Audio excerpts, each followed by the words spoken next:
ಎಲ್ಲರಿಗೂ ನವರಾತ್ರಿಯ ಶುಭಾಶಯಗಳು. ಎರಡನೇ ದಿನ ಬ್ರಹ್ಮಚಾರಿಣಿ, ತಾಯಿ ಬ್ರಹ್ಮಚಾರಿಣಿ ಎಲ್ಲರನ್ನೂ ಅನುಗ್ರಹಿಸಲಿ. ಪರ್ವತರಾಜನ ಮಗಳಾಗಿ ಹುಟ್ಟಿದಂಥ ಶೈಲಪುತ್ರಿ ಅಂತ ಹೇಳಿದ್ರೆ ಪರ್ವತದ ಮಗಳು. 12 ವರ್ಷದವರೆಗೆ ಅವಳು ಶೈಲಪುತ್ರಿ ಅಂತ ಹೇಳಿದ್ರೆ ಅವಳು ಕನ್ಯೆ. 12ರಿಂದ 24 ವರ್ಷದವರೆಗೆ ಅಂತ ಹೇಳಿದ್ರೆ 12 ವರ್ಷ. ಒಬ್ಬ ಯೋಗಿ ಸಾಧನೆ ಮಾಡುವುದಿದ್ರೆ ದೀಕ್ಷೆಯನ್ನು ತೆಗೆದುಕೊಂಡು 12 ವರ್ಷ ಇಡೀ ಭಾರತವನ್ನು ಸುತ್ತುವಂತ ಕ್ರಮ ಯೋಗದಲ್ಲಿದೆ, ಸನ್ಯಾಸದಲ್ಲಿದೆ. ಹಾಗೆ 12 ವರ್ಷದಲ್ಲಿ ಮತ್ತೆ ಅಲ್ಲಿ ಕುಂಭಮೇಳ ಆಗುವಾಗ ಆಗ ಗುರು ಮತ್ತೆ ಹಾಗೆ ಗುರುವಿನ ಎಲ್ಲ ಶಿಷ್ಯರು ಒಂದು ಜಾಗದಲ್ಲಿ ಒಟ್ಟುಗೂಡುವಂತ ಕ್ರಮ ಅದು. ಹಾಗೆ ಒಂದು ಗುರು ಗ್ರಹ ಉಂಟು. ಆ ಗುರು ಗ್ರಹ ಸೂರ್ಯನಿಗೆ ಸುತ್ತು ಬರಲಿಕ್ಕೆ 12 ವರ್ಷ ಬೇಕು ನಮ್ಮದು. ಇದೇ ರೀತಿ ಈ 12ರಿಂದ 24 ವರ್ಷದವರೆಗೆ ಹೆಣ್ಣು ಮಕ್ಕಳು ಬ್ರಹ್ಮಚರ್ಯವನ್ನು ಪಾಲನೆ ಮಾಡಬೇಕು. ಹಾಗೆ ಈ ತತ್ವ ಅಡಕವಾಗಿರುವಂತ ಬ್ರಹ್ಮಚಾರಿಣಿ ಅನ್ನುವಂತ ಅವಳ ಸ್ಥಿತಿ ಏನುಂಟು, ಇದು ಬ್ರಹ್ಮದಲ್ಲಿ ಚಾರಣ ಮಾಡುವವಳು. ಚಾರಣ ಅಂತ ಹೇಳಿದ್ರೆ ಟ್ರಕ್ಕಿಂಗ್, ಗುಡ್ಡ ಹತ್ತುವುದು ಅಂತ. ಈಗ ಈ ಬೃಹತೀತೀತಿ ಬ್ರಹ್ಮ ಅಂತ ಈ ಶರೀರಕ್ಕೆ ಹೆಸರು. ಇಂಥ ಬ್ರಹ್ಮದಲ್ಲಿ ಅವಳು ಮೂಲಾಧಾರದಿಂದ ಸಹಸ್ರಾರದ ಕಡೆಗೆ ಶಿವನನ್ನು ಒಲಿಸಿಕೊಳ್ಳಿಕ್ಕೆ, ವರಿಸಿಕೊಳ್ಳಿಕ್ಕೆ ಹೋಗುವಂತ ಯೋಗದ ಕ್ರಿಯೆ ಇದು.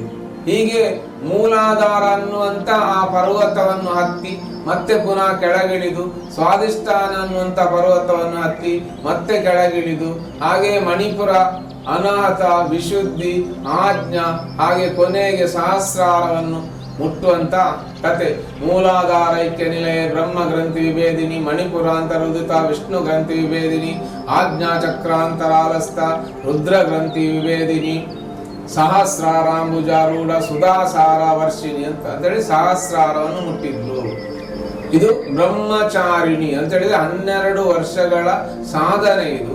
ಈ 12 ವರ್ಷದ ಸಾಧನೆಯಲ್ಲಿ ಯೋಗಿ ಆ ಜ್ಞಾನವನ್ನು ಪಡ್ಕೊಳ್ತಾನೆ. ಇಂಥ ಬ್ರಹ್ಮಚಾರಿಣಿ ಪ್ರತಿಯೊಬ್ಬರ ಒಳಗೂ ಇರುವವಳು. ಇಲ್ಲಿ ಹೆಣ್ಣು ಮಕ್ಕಳು ಮಾತ್ರ ಅಲ್ಲ, ಗಂಡಸರ ಶರೀರವು ಅದು ಹೆಣ್ಣೆ, ಅದು ಪ್ರಕೃತಿ. ಆದ್ದರಿಂದ ಇದು ಗಂಡಸರೊಳಗೂ ಹೆಂಗಸರೊಳಗೂ ಚಕ್ರ ಏನಿದೆ ಅದು ಎಲ್ಲರಿಗೂ ಸಮಾನ. ದೇಹ ಪ್ರಕೃತಿ ಬೇರೆ ಇದ್ರೂ ಒಳಗಿರುವಂತ ಚಕ್ರ, ಲಿಂಗ ಶರೀರ ಇದೆಲ್ಲವೂ ಎಲ್ಲರಿಗೂ ಸಮಾನ. ಹಾಗೆ ಪ್ರತಿಯೊಬ್ಬರು ತಮ್ಮೊಳಗಿರುವಂತ ಆ ಬ್ರಹ್ಮಚಾರಿಣಿಯನ್ನು ಜಾಗೃತಗೊಳಿಸಿ ಪ್ರತಿ ಒಂದು ಚಕ್ರದಲ್ಲಿಯೂ ಅದರ ಸಾಧನೆಯನ್ನು ಮಾಡ್ತಾ ಸಹಸ್ರಾರವನ್ನು ಮುಟ್ಟಬೇಕು.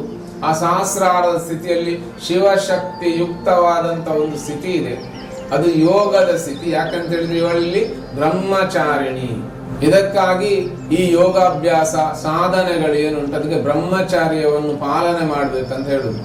ಈ ಬ್ರಹ್ಮಚರ್ಯವನ್ನು ಪಾಲನೆ ಮಾಡಿದ್ರೆ ಮಾತ್ರ ಆ ಯೋಗದಲ್ಲಿ ನಾವು ಆ ತುದಿಗೆ ಮುಟ್ಲಿಕ್ಕೆ ಸಾಧ್ಯವೇ ಹೊರತು ಇಲ್ಲದಿದ್ರೆ ಖಂಡಿತ ಸಾಧ್ಯ ಇಲ್ಲ. ಯಾಕಂತೇಳಿ ಇದು ಸಾಧನೆ. ಗುರು ಅನ್ನುವಂತಹ ಗ್ರಹ ಸೂರ್ಯನಿಗೆ ಒಂದು ಸುತ್ತು ಬರುವ ಪರಿಕ್ರಮಣ ಬರುವಂತ ಒಂದು ಕ್ರಮ ಅದು. ಹೀಗೆ ಪ್ರತಿಯೊಬ್ಬರು 12 ವರ್ಷದಿಂದ 24 ವರ್ಷದವರೆಗೆ ಏನು ಪರಶುರಾಮ ಅವತಾರ ಅಂತ ನಮ್ಮೊಳಗೆ ನಡೀತದೆ. ಯಾವ ಬ್ರಹ್ಮ ಶಾರದೆಯನ್ನು ಬೆನ್ನಟ್ಟಿಕೊಂಡು ಹೋಗಿ 24 ವರ್ಷ ಆಗುವಾಗ ಪದವೀಧರ ಅಂತ ಆಗ್ತಾನೆ. ಇದೇ ಹೊತ್ತಲ್ಲಿ ಇಲ್ಲಿ ಬ್ರಹ್ಮಚರ್ಯವನ್ನು ಪಾಲನೆ ಮಾಡಬೇಕು. ಆ ಬ್ರಹ್ಮಚರ್ಯವನ್ನು ಪಾಲನೆ ಮಾಡಿದ್ರೆ ಮಾತ್ರ, ಯಾಕಂತ ಹೇಳಿದ್ರೆ ಬ್ರಹ್ಮ ಈಗ ಶಾರದೆಯನ್ನು ಬೆನ್ನಟ್ತಾ ಇದ್ದಾನೆ ಅಷ್ಟೇ. ಶಾರದೆ ಸಿಗ್ಲಿಲ್ಲ ಬ್ರಹ್ಮನಿಗೆ, ಅವಳು ಸಿಗುವುದು 24 ವರ್ಷ ಆಗುವಾಗ ಅಂತ ಹೇಳಿದ್ರೆ ಅವ ಪದವೀಧರನಾಗುವಾಗ. ಸೊ ಇಲ್ಲಿಯೂ ಆ ಶರೀರದಲ್ಲಿ ಬ್ರಹ್ಮಚರ್ಯವನ್ನು ಪಾಲನೆ ಮಾಡಬೇಕು. ಹೀಗೆ ತಾಯಿ ಬ್ರಹ್ಮಚಾರಿಣಿಯ ಅನುಗ್ರಹ ತಮಗೆಲ್ಲರಿಗೂ ಆಗಲಿ.